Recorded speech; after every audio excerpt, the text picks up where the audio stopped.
Yo, yo, yo, what's good, everybody? What's good? What's good? The number one chat in the nation is popping per usual. What up, Mark Swick? What up, Buck82? Who else we got? All the usual suspects. Shannon Van Dyne, what's up? Thank you for joining. Some folk from our Facebook page, Buckeye Sports Talk with B. Moses. What's good, everybody? Me and Funky here week. Wanted to talk about a few things, man. Some things, some games over the weekend, and some developments. Coaches getting popped. Who's next? Talk about Marshall, Ohio State, all that good stuff, man. But I wanted to start off in the chat. First of all, we do want to know where you're from. We want to know the reach all across the country and the world where you're from. If you don't mind, type it in the chat. Also, like this video, okay, and subscribe if you haven't already. And then also, if you feel like it, tell me what you did on, over the bye week. But basically, for me, I'll kick it off, Funky. For me, I've been working on my man cave. I'm looking at it right now, actually. Drywall, painting, and all that, the whole nine. So I'm almost done, man. I'm trying to have it done by the Marshall game so we can post up and be full-fledged with it. But that's basically what I was doing all weekend and watching games, had the TV on while I was painting, watching Oregon State, all the games and stuff like that. But yeah, that's pretty much what I was doing over this weekend. What was you doing, Funky?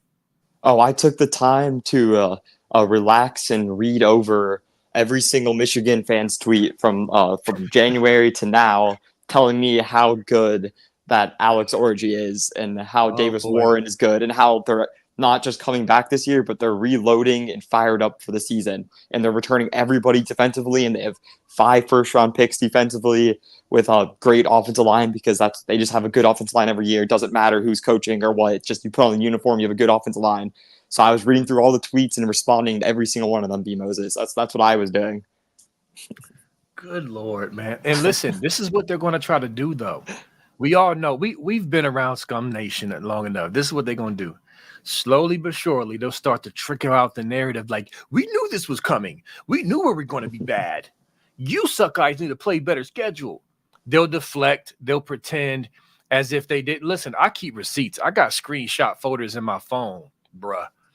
I got a Scum screenshot folder for you clowns, and I will bust it out on you.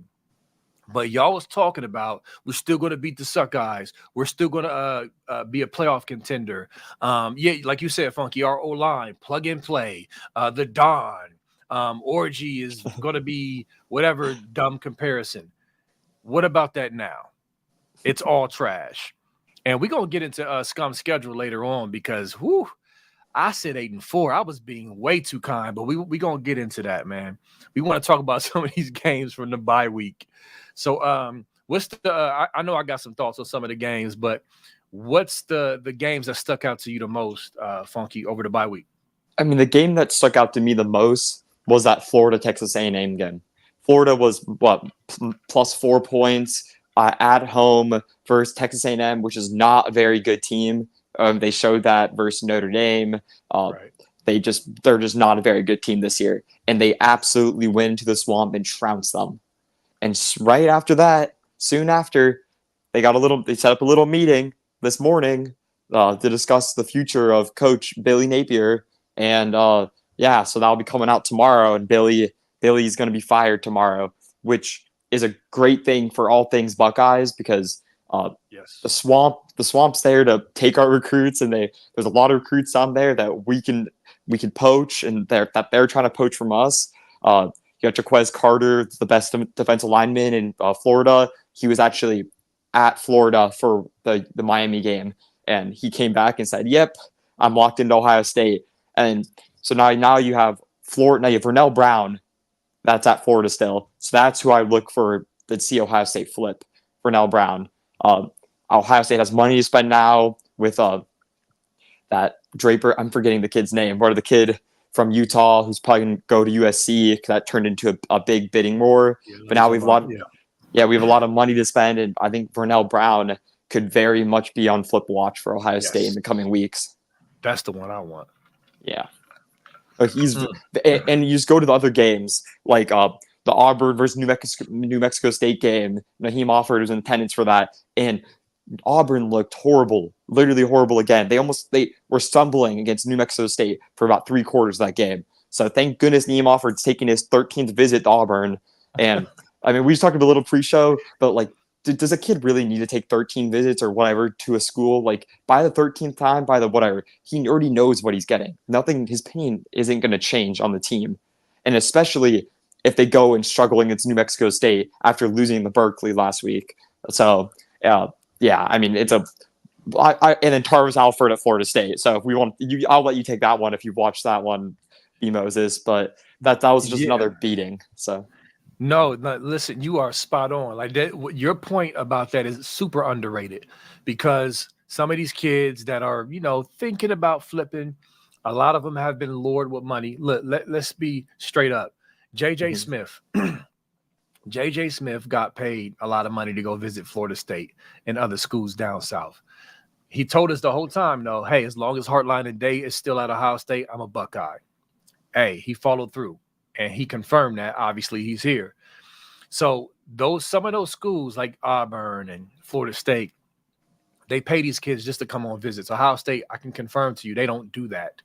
So they're on the Jeremiah Smith path, but they were maybe thinking about it. You know what I mean? Being from Alabama offered, being from down south, stay close to home. The money's good. But yeah, that was like a cold shower, a cold bucket of water in their faces this weekend. Like, yeah, we good. What were we thinking? Yeah, I'm good. I'm going to Columbus. This is dumb. So with that said, I did not get to see the whole Florida State game. But going back to your point about Napier, yes, somebody in the chat said he needs to be fired. Absolutely. Absolutely. But Florida State's coach needs to be fired as well. I mean, it's just bad. It's good for us because Florida State has been shelling out a lot of dough to keep kids away from us, but they are garbage. I mean, it's funny. I kind of laugh to myself because here in Columbus, Ohio, we don't have a ton of Florida State fans, but we got a sprinkle of some local Columbus, Ohio-born so-called Florida State fans that was like jumping on the bandwagon back in the Deion Sanders days. And I'm just like, how'd that feel now? Like, y'all really not, you know what I'm saying? So I'm happy to see it. But yes, poaching the recruits and the transfers and all that. Yes, come on, Dave Chappelle meme, Rick James meme. Come on up to Columbus, Ohio. Yeah, absolutely. And I mean, you talk about like losing. I mean, there's a very few kids in my lifetime that we've lost. Like I've won the big recruiting battles that we've lost, and I turn back and it's like, wow, can't believe we lost that kid. And if we lost JJ Smith and I had to see him light up for 200 yards on Florida State's offense, B. Moses, I might have cried myself asleep every night, bro. That is, thank goodness he's a Buckeye. And the fact that Dylan Stewart's on South Carolina right now hurts a little bit, but the JJ Smith takes the sting away a little bit. And knowing that South Carolina is horrible, and they're actually a little better this year, but seeing South Carolina still lose, I think they're 2-1 this year. Hopefully, like Dylan Stewart, and you see like Jordan Seaton next year when Deion probably leaves Colorado. Jordan Seaton, who had a very good game yesterday, that could very well be in the transfer portal targets for Ohio State next year.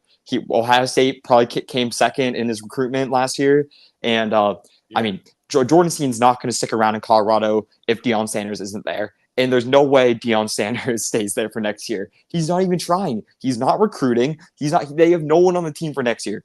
They're going to strike out this year with Julian Lewis. Julian Lewis is not going to decommit from USC, especially what USC is doing right now. I can see them even poaching kids that decommitted in the past. They're not where Colorado's in a spot right now where Deion's going to have to go. So you have Jordan Seaton right there, the grab. Dylan Stewart from South Carolina, all possible kids that Ohio State can grab next year. So that's why it's just really important to be watching through all these games and see which coaches are in the hot seat, which are not. And that's how you build a lineup for years. That's how you build depth. That's how you build stars. It's you just plug in, you get recruits, the 5 and 4 stars, and then you're going to have some holes, and you're going to fill them in the portal. So for us next year, it's probably going to be offensive line and defensive line, maybe. So we just got to go and fill those holes. So let's see what Florida State, South Carolina have for us in the transfer portal next year. Yeah, it's funny. I was laughing at somebody on Twitter. They were showing Dylan Stewart highlights, and they said in the caption, Dylan Stewart's going to be great at Ohio State next year. Yeah, So hopefully, yeah, yeah. man. Hey, you already know what it is, man. We will scoop y'all right up. Yeah, you were dumb for spurning us. You didn't see the vision, little buddy, but come on up to Columbus. We'll take care of you. But Yeah. I wanted to talk briefly about the Oregon State game. Mhm. So Oregon looked better. They did look better. They played better. Obviously, that's a rivalry game. So, you're going to get up for that, more focus and all the other stuff. I still see the holes. I still see the areas where I feel like we can exploit, but we still got to be ready for that game. And I've said that. Okay, I'm not saying they're trash, but they just haven't been impressive. But we definitely got to be ready. They're going to bring their A game. It's going to be their Super Bowl. They're going to break out the plays, all of that. We got to be disciplined and hit them in the mouth early. That's what we need to do.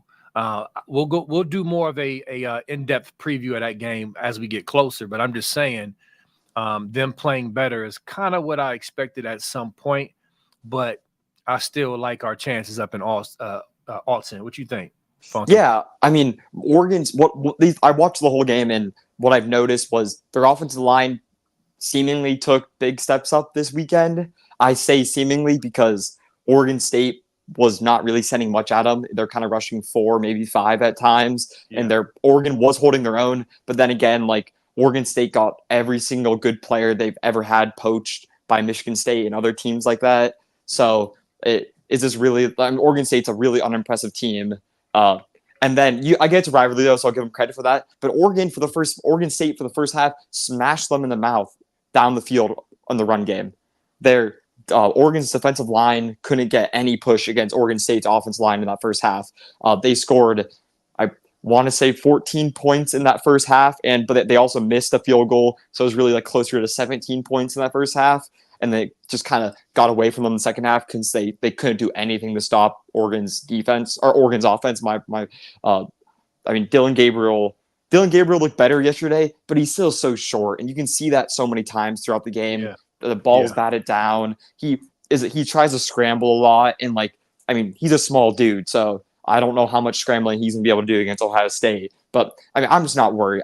They're not going to be able to stop our run game. I truly think that. I truly think we're going to be able to run the ball for 200 yards against them because their defensive line is just small. Their offensive line is decent, a little better, but still not very good. So as long as we avoid the big play offensively and turnovers, I think we'll be all good, and I think we should win the game handily. But obviously, it's college football. It's at Oregon. It's only, I think we're favored by 3 points now, according to FanDuel. So we were underdogs going into the season. Now we're 3-point favorites. So seems like the tide is trending in our favor, but as we know, it's college football, so we don't really know. So that's yeah.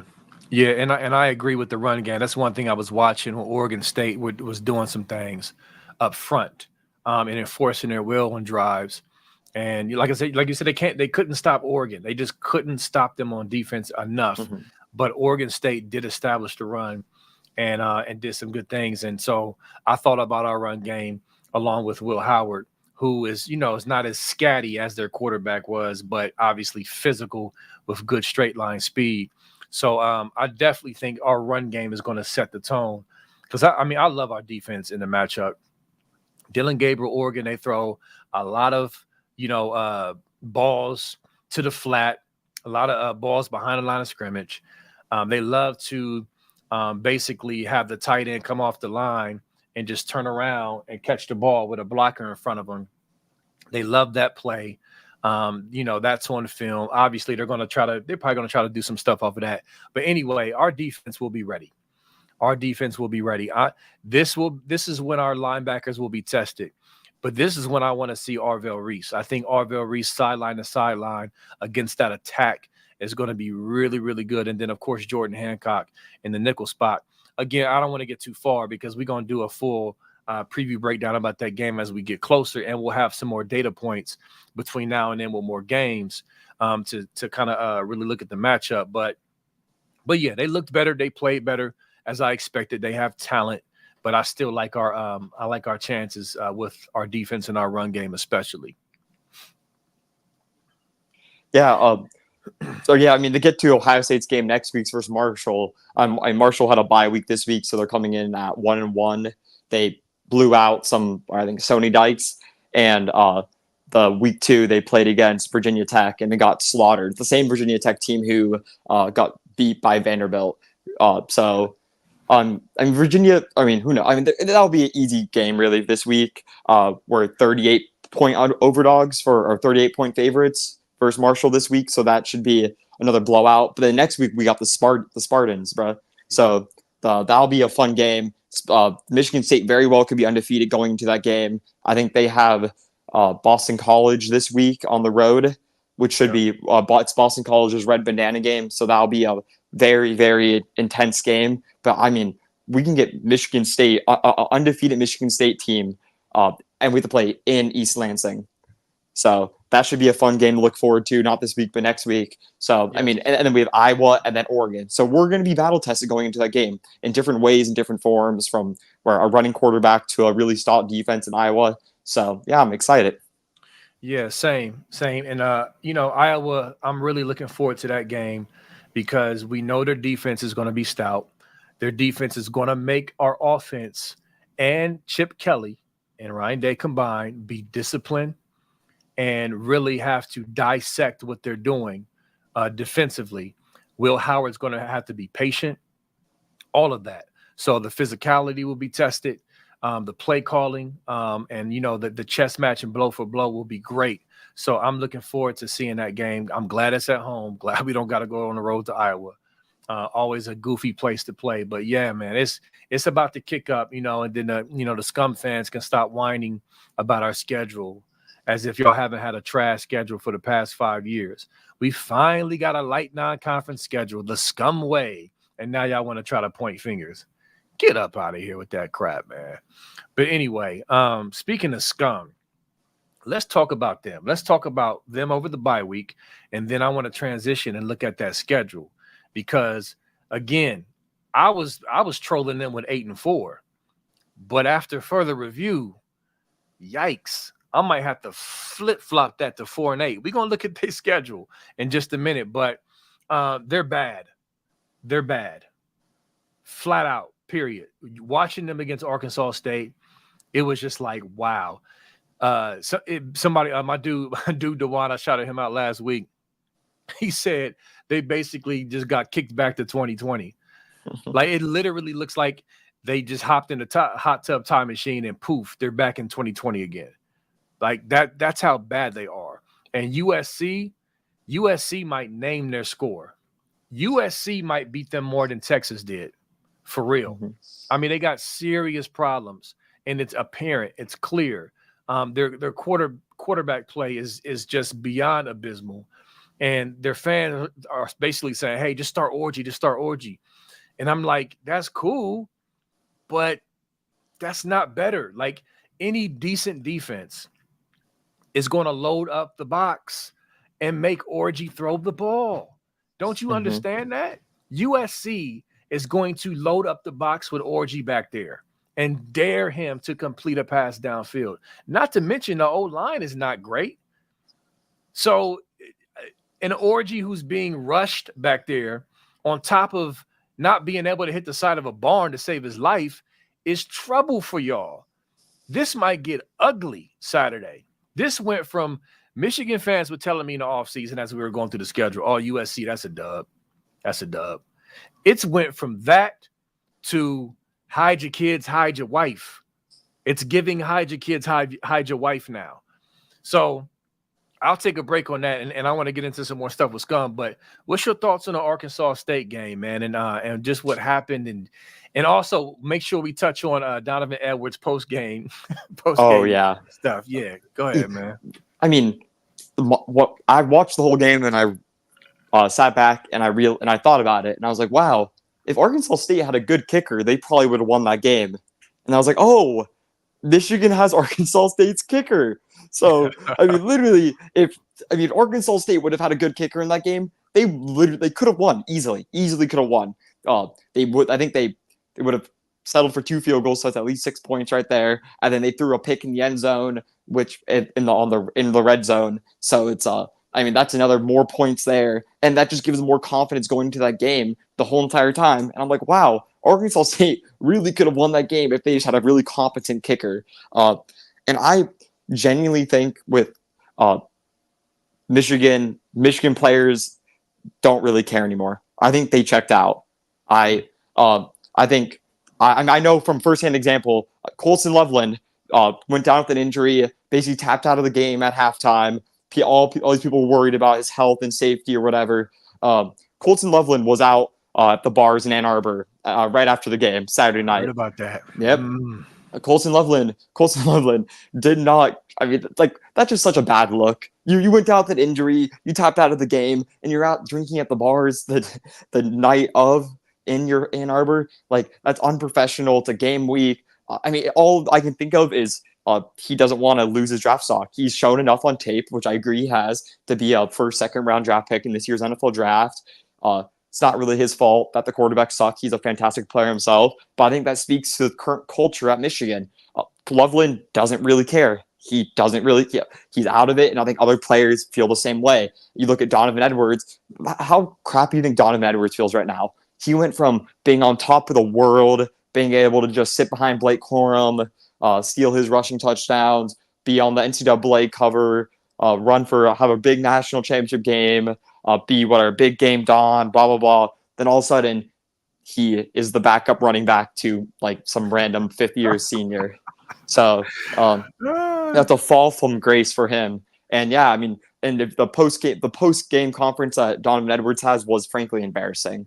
It was, I thought we played great. That was fantastic. We did great offensively. Defensively, yeah, great. Obviously, he's like, obviously the turnovers were bad, but I think we played a really great game. Lord. Wow, a great game where you end up only winning by 10 versus Arkansas State. I know Arkansas State kind of stat padded that towards the end of the game, but still, it's Arkansas State. There should be zero excuses for ever giving up points to, again, Arkansas State. An Arkansas State team where you pick the best players off of it and put them on your team, and then you leave them with all the players on their team, and then you play them at home. So, that's just embarrassing. And I think Alex Orji will probably get the start versus USC. And with USC's front line,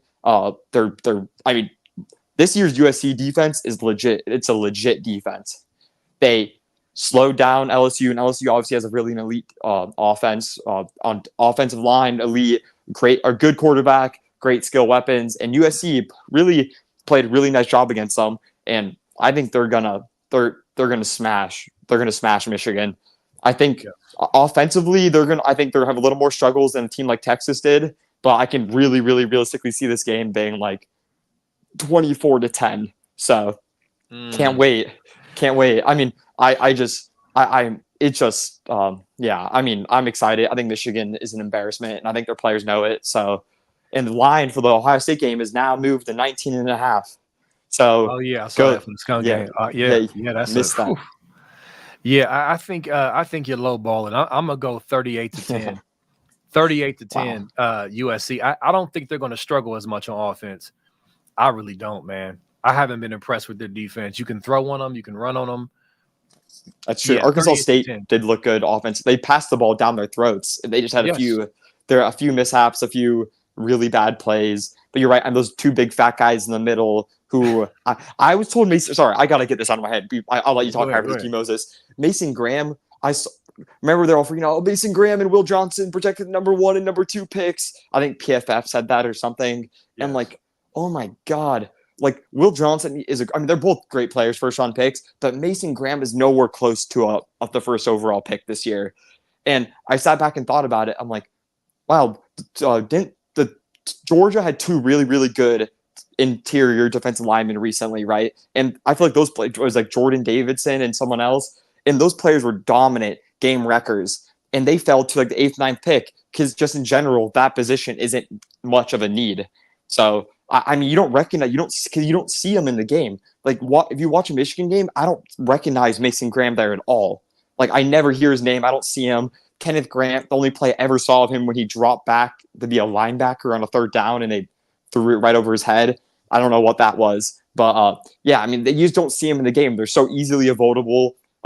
And, sorry, I just had to get off my chest. I think Mason, he'll probably be top 15 pick, but he won't sniff the top 3. That's my No, take. I feel you. No, that's a great point because you're right. Because they were so vaunted. Because I'm telling you, multiple Michigan fans I talked to before the season was, "Hey, our offense is going to take a step back, but our defense is going to keep us in every game."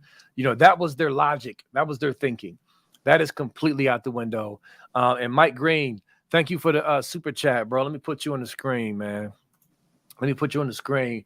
B-Mo, what up, big dog? These scum fans is tucking the tails around my crunch gym. Ha, won't even look at me anymore. That's what I'm talking about, man. Being here in Columbus, Ohio, it nauseates me to see a lot of these scum fans riding around the city proudly with their scum license plate and their T-shirts. It's time to get them boys back in the basement because they were not coming out like that leading up to the cheating years. They were ghosts. They were kind of like, yeah, they need to get back to that. So I feel you, Mike. And speaking of Michigan, again, going back to them, Sherrod Moore, he just looks lost. He looks like a lost puppy who's just feeling his way around. And just somebody said a deer in headlights in the chat. That's exactly how he looks. And listen, let me give y'all specifically what Donovan Edwards said in the post game, right? So first of all, they're way too upbeat in the post game to be beating freaking Arkansas State 28-18 and their quarterback throwing 3 picks. Way too cool back there in that press conference. But Donovan Edwards talks about, we had over 300 yards rushing and 150 yards passing. I call that a great day. Anywhere I come from, that's a great day. And then he looked over, he's like, "That's a great day, right, coach?" And then Sherrod Moore, you can hear him in the background, like, "Yep, see, it's a great day." Could y'all imagine Ohio State, Trey Henderson, after we struggle bus against Arkansas State at the crib, our QB throws 3 touchdowns, we look like trash, and they up there, Henderson talking about, "Hey, Coach Day, this is a great day, right?" High Street will be on fire. Are you serious right now? Heads would roll. But hey, it's cool up in Scumland. Like, are you kidding me? Like, it's a clown show up there. And I want to talk about the schedule. I'm going to share my screen in a second and show their schedule. And I want y'all to in the chat join in. But let's look at the wins and losses because now I'm just like, yo, this is going to get ugly, y'all. Funky, what you think, brother? Yeah, I mean, you can take a look at Michigan's schedule. I mean, next week they have USC. Then they have to play, from my memory, at Indiana, at Illinois, at Washington, at Ohio State. Those every single game I listed there, I genuinely think Michigan could very, very well lose. I think they do lose to USC and Ohio State, so that's 3 losses on their schedule already. And then you see, I think, at Illinois and at Indiana, I think they stumble at least once. I mean, at least once there. Because I think both of those teams by that time are going to be higher ranked than Michigan. So I think they stumble at least once there. I think Indiana is actually looking really, really good this year. They've smashed UCLA this week. Yeah. So, I mean, that's 4 losses there. And then and then Washington, at Washington, they're going to lose at Washington. Washington's a hard place to play. I don't think Washington's very good this year. I just think Washington's a hard place to play, and that's just a classic good old-fashioned college football game right there. So it's like 5, and then you have the Oregon game, which they're losing. So that's 6 if I'm not losing count. So I mean, they very, very well can go 6-6. Be Moses. Look at this schedule, y'all. Yeah, look at the schedule. Like, no game is safe to me. Minnesota, me and my boys call them Minnetonka, but they like, bro, that game to me is a pick 'em, is a toss up. That's how bad Scum is. At Washington, I agree, that's an L. I know Washington is not good, but it's at their place. It's a tough place to play. Can you imagine freaking Orgy or Warren on the road with that noise environment, trying to complete a pass downfield? Bro, Lord. like, Washington doesn't even have to be good. I think that's an L. At Illinois, a certain L. They want them back for letting that game go a couple years ago. Yeah, where they really had them beat. in the Big Blouse. I think it was it was at Michigan. Yep, it was. Yep, Yeah, and then Michigan State, I can definitely see that being an L. could very well be. Yeah. They're definitely losing to Oregon. Look, Yes. I think it's an absolute L against Indiana. I don't even think it's a question. That's a loss. And then the Northwestern game, they'll probably squeak away with that one. And Ryan Day is going to name his score. He's going to take all the frustration, all the slander, all the cheating, all of that out on them. He's going to go for 3 because he couldn't go for 2 in this game. Like, I was laughing as Nevada the other night said they're going to come down with a case of whooping cough. Oh, so they yeah. don't have to play against Ohio State. Such Like, a joke. I wouldn't put it past them because, they like to fake like they sick so they ain't got to play in games. But Yeah. this schedule, bro, go ahead, Funk. So, if Michigan's going to self-impose a bowl ban before the Ohio State game, I would bet so much money on it. If someone wants to lay odds on there, I would bet everything on it. They're going to self-impose before that game. So you already know what's going to be in that leading to that game. So all the Michigan fans are going to be like, well, we already self-imposed. We don't care. There's going to be, I can see players dropping out of that game, claiming injury or whatever. And then Ohio State, Ryan, I thought when we scored 62 points on them in 2018, that was bad because I think Ryan Day really tried to run up the score there.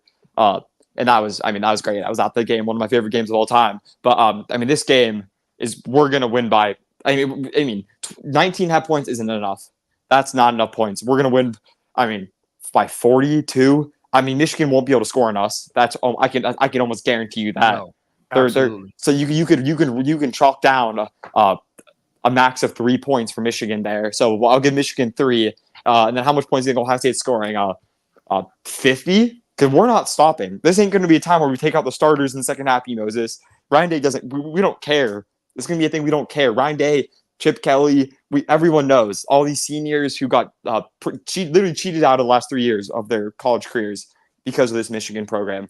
It can get bad because Texas could have made it bad, but by that time, I could. I'm excited. I'm gonna be there, B Moses. I'm making my return back to the shoe this Saturday, and that's important too. I'll write that down. Funky Bucks back in Columbus on Saturday. So, yeah. Yes, that's dope. And listen, I'm embarrassed to say this because I'm born and raised here in Columbus, Ohio. I've never been to a Michigan game. Never been to a Ohio State Michigan game. Part of it is, to be honest with you, is just the anxiety around the rivalry game, being in your own crib, your own comfort, and then the hassle of going down there with all the, listen, I have to go to this game this year. Oh, yeah. I don't care if I have to scout right outside I'm gonna try to get a ticket before then. But you know what I'm saying? I'm gonna hit up all my connects, my network, whatever I got to do to get in the building. I have to scratch that off the bucket list. What better year to go to my first Michigan game but this year? I gotta go. I have to. So I'm gonna make that happen, and I cannot wait. I cannot wait, bro. Like we are going to absolutely hammer them, and like you said, Day's not gonna let up at all, and neither is Chip Kelly, and neither is Jim Knowles. So yeah, I'm excited about that. I just hope they show up, man, for real, because I really don't trust them. I don't either. Why would you put anything past them at this point? Yeah, their whole institution as a whole the last couple of years has proven to everyone across the country that they're not ones to be trusted. You see their COVID, or it first started with their COVID jump in 2020, and it comes out that their hockey team tested positive for COVID before those games, and the university hid it away for months and months to be able to have those players eligible for the playoffs for hockey. So they were on both sides of the spectrum on that one. And then they come out with the other hockey scandal, and then we're re-signing Jim. We're gonna give him the contract extension. That doesn't happen. They say the same thing with their their old head coach for hockey. They wonder why hasn't he signed a contract yet? They're like, oh no, nothing, no issues. All of a sudden he's fired. And then now it's Sherrone Moore. Sherrone Moore would not have a contract right now if the media didn't jump a hold of the story. If the media didn't hammer him about it, and Warren Manuel would never have got him the contract. And no one knows what the contract was even he signed. It just but it's just embarrassing. The whole program's a joke, and this couldn't happen to a better fan base, to be honest with you. Because they're some of the worst people on planet Earth. So living here, or in SoCal, there's a little more Michigan fans around here, B Moses, but you only see them the last couple of years. Haven't seen them at all pretty much whole life until COVID, and all of a sudden, all these Wolverines jump out of the blue. So I can't wait to send them back to their den this upcoming November. They're already back in, to be honest with you. They've all, at least a lot of the ones I talked to, they've all shut up and they realize how horrible they are. So they won't be talking to me this year. I'll tell you that. Unfortunately, on my Facebook page, like I said, hey, come join the discussion. Buckeye Sports Talk with B Moses. I get a lot of scum trolls, but I troll them with memes and posts, and they just can't help them little self. They come on there, we don't care, but yet they're typing full paragraph comments on the post, basically caring the whole time. It's hilarious. But they're still talking. They're still popping off of the mouth. And they're just deflecting. They're deflecting. Oh, your schedule's trash. Or, oh, we still got the natty. I cannot wait until the sanctions drop. They are really clueless, y'all. They really believe that we are delusional and we're just making stuff up. The NCAA has nothing. I could show you comment after comment after comment of them saying that nothing is going to come from this. It's over. The punishments have already been handed down. I just be thinking, like, do y'all even know what's going on? How do I know more about this than y'all? You are listening to your insiders who are lying to you. So when this drops, there's going to be so many salty scum fans. And then watch what they're going to do. Their immediate deflection and pivot will be conspiracy. Oh, they hated Jim Harbaugh because of his stance for players getting money and all this other crap. Mm-hmm. Watch when I tell you, they'll immediately pivot and start getting into panic mode. It's going to be glorious. We're going to be popping bottles the whole time and laughing at them dudes. And I can't wait. Yeah, I didn't even talk about that. But that's the whole. That's a big hanging bowling ball across Ann Arbor right now. It's just, there. You see it come out slowly and slowly though. We talked about how the NOA, it was weird that it got leaked, and even I originally thought, I was like, wow, the NCAA really did leak this to screw over Michigan. But then I realized, oh wait, that would make no sense. NCAA doesn't really do that. So and then now when the official NOA got leaked, or the official NOA got published to Michigan, we've seen 0 leaks because they know what it is and they saw it, and they know if they leak it, yes, then bye-bye every single recruit that has an offer to another school. You can say bye-bye to your fans. The ticket sales will go down. You already see you can get into Michigan Stadium for game time for like $10, $15. So, that compared to the price last year, hundreds of dollars. So, Michigan fans know. So, that's a whole nother thing. But I just can't. It's going to be the next couple months for the being Ohio State fan is going to be glorious, or a Michigan State fan for that sake. It's going to be glorious for everyone. Yes, it is. And good time to transition into Ohio State Marshall. Listen, I don't have a ton for you, good people out there. We are going to smash them as well. Marshall's not a good team. They got beat by Virginia Tech pretty badly. Virginia Tech lost to Vanderbilt. Marshall is not a very good team. Okay, we're coming off a bye week. This team called this bye week an improvement week. This is the weirdest bye week I've ever experienced in my entire life. Week 3 is crazy talk. I understand because of the new format and all that, but it's still crazy. I think our boys are going to come out sharp. They want to keep eating, especially coming off that Western Michigan game, and I think we're going to slaughter them. It's just what it is. Listen, our non-conference schedule, with Washington being removed because of the Big Ten adding the 4 teams, no big marquee game. It is what it is. We got our at Oregons, our at Penn States. We got that coming up. For the meantime, this is, get out there, execute, obliterate the competition, and get ready for the meat of the schedule, period. We're going to kill them. Now, what I do want to see is I want to see more activity from some of our linebackers. I want to see Sonny Styles. I want to see him pop a little more. Not that he hasn't been doing well. He's been solid. I want to see him get off. We've seen Arvell Reese pop. We've seen Cody Simon get in there his first game and pop. I want to see Sonny Styles in the backfield more. And I understand he's playing within the scheme. Just as a fan and as a supporter and just, like, I want to see Sonny really get off. That's one thing I want to do. Also, I want to see a continuation of cleaning up the tackling. Again, I don't think we've been terrible at tackling, but that's something that you want to continue to work on, is be clean with tackling, bringing guys down the first time and all that. So basically, I feel like Coach Boone, we will be perfect. That's what I want, against Marshall, man. But really, there's no deep analysis to give for that game. We're going to kill them. We just want to see our guys come out and execute well and build towards, throughout the season. That's all I can really ask for. What you got, Funky? Yeah, I mean, sorry, a little off topic, but there's fun of the chat. Billy Napier is getting fired tomorrow morning, so that's the big head coach getting fired. Yeah, I mean, they had a meeting this morning, and then tomorrow morning they're finalizing with him. They have a press conference scheduled. But yeah, I mean, you're totally right. The biggest things for the Marshall game that I'm really looking forward to see is Donovan Jackson. I think he's expected to come back for this game. Obviously, they could call an audible and send him out of the game, or play him on a limited snap count. You don't want to screw it up. It's just versus Marshall. They have one decent wide receiver on their team. That's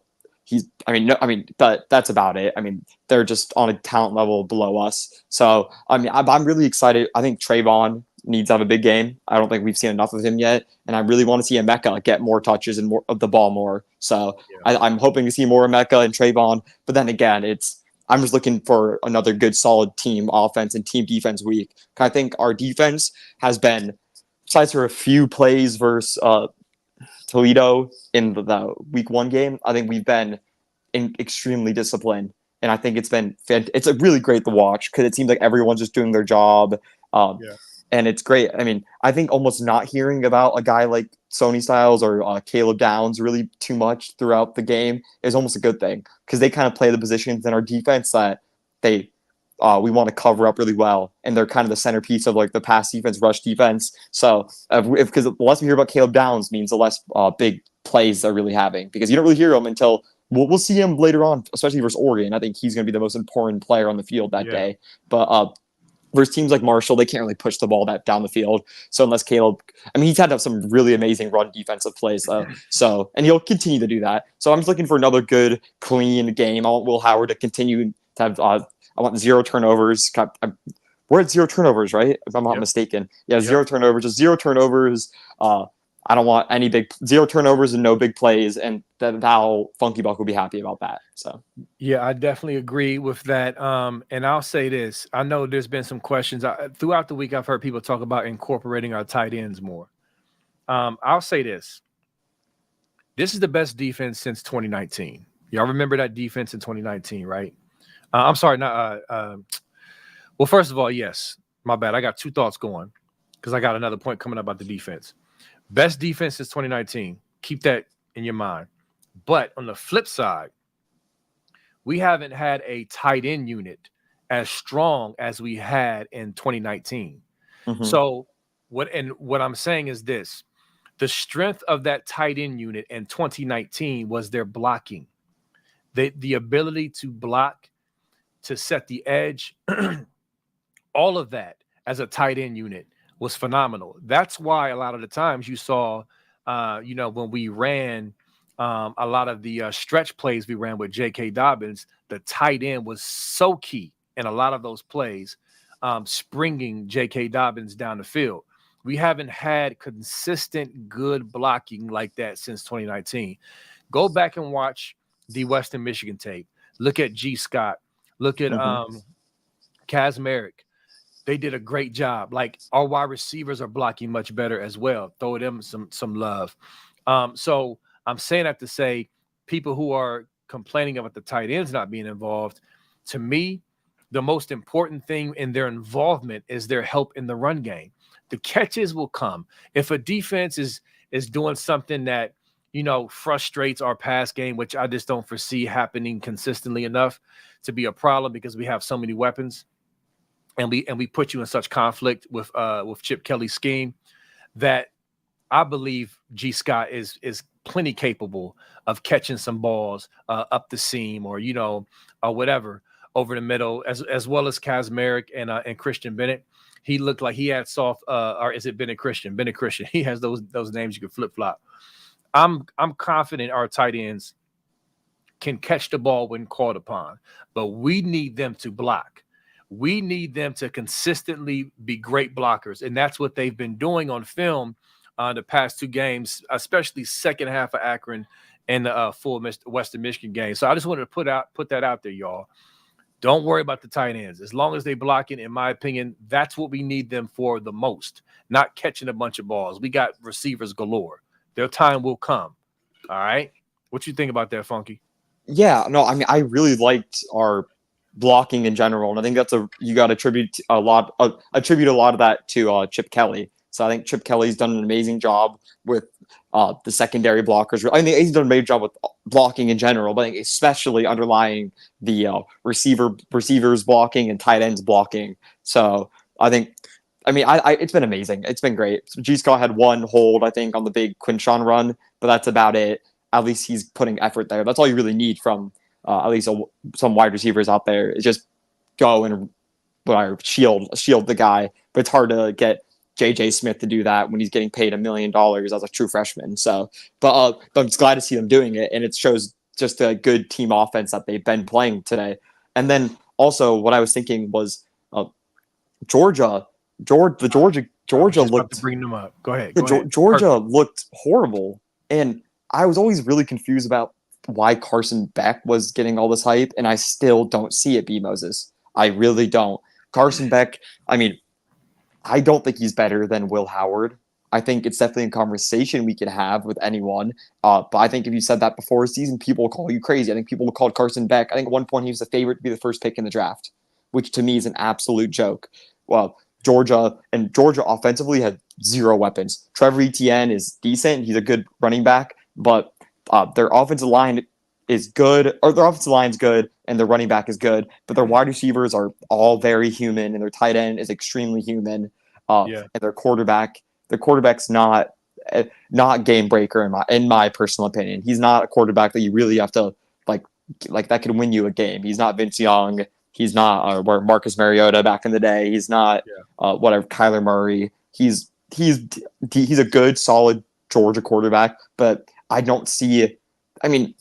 Just watching that game versus UK, that doesn't look like a national championship team to me. It just doesn't. I get they struggled, and I get teams like that. That just happens. But to me, BMOS, I really just didn't. When I watch Texas, it screams national championship. When I watch, Ohio State really hasn't played anyone yet. But at least so far, when I watch us, I've seen nothing that doesn't say we can't win a national championship this year. And this is the second time Georgia has looked like this. In the first half of Clemson, they looked horrible. They were up 3-0 versus Clemson, which is a good team, but not all that team. And then they struggle like this where they should have lost the UK if that pick 6 didn't get overturned, or if they don't go for it on that 4th and 5 to basically win the game. Do you see that, B. Moses?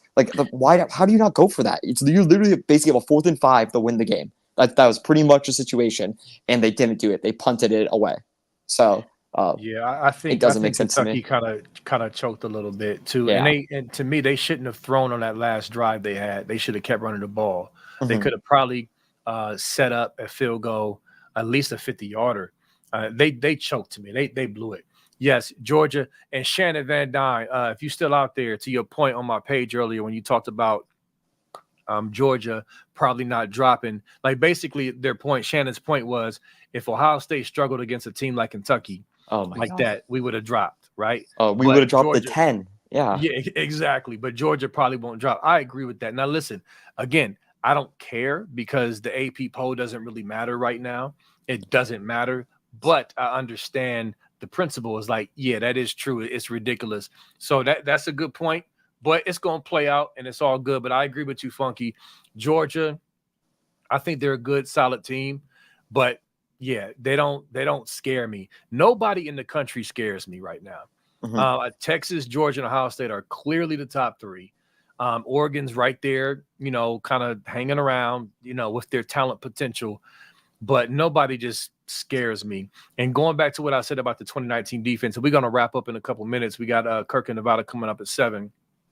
But about the 2019 defense, you talked about them being disciplined and solid.